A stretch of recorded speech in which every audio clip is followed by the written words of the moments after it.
On several of the niche websites, we have been seeing images of the Moto G5 Plus rear-facing camera emitting a light beam from both sides of the camera sensor, which is not visible through naked eyes, but when viewed with a smartphone camera, those beams of light does appear to be there.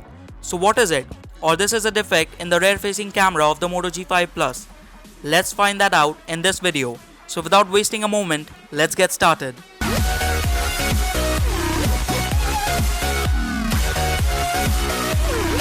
While laser technology sounds a tad gimmicky and a little on the sci-fi side, the use of laser technologies for calculating distance is nothing new.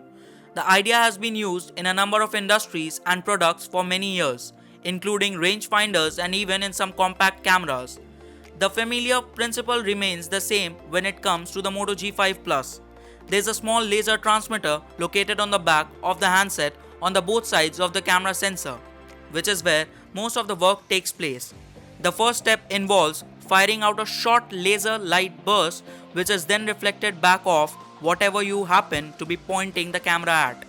This light then travels back towards the receiving sensor, where the software calculates the time it takes for the light to leave and return, resulting in a very accurate measurement of how far away the target object is. The beam that is emitted is extremely thin, which means that there's a lower chance of multiple returns caused by reflections and refractions.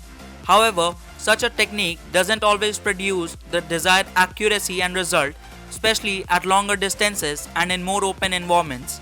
As you can imagine, the size of the receiving sensor is quite compact in a smartphone, and therefore the angle for error is also relatively small. To counteract this, G5's camera operates as more of a hybrid device, making use of either laser or contrast detection method when required. Moto compensates for poor laser returns, reflecting surfaces and detection of transparent surfaces which the laser would pass through. Contrast detection uses the main image sensor, sweeping upwards through increasing level of contrast to find the difference between adjacent pixels. In situation where contrast detection is used, Moto Laser's system allows the autofocus algorithm to automatically skip the first 2 feet of distance, which helps to speed up the process.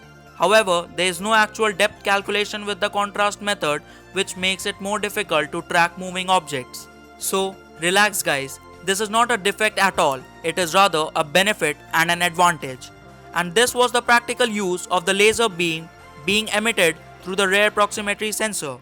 To find out whether this sensor is present on your device or not, you can download the CPU-Z app, and in the sensor column you should see the rear proximity sensor option, and maximum distance which it can track is 10 cm and the minimum is 1 cm, as you can see.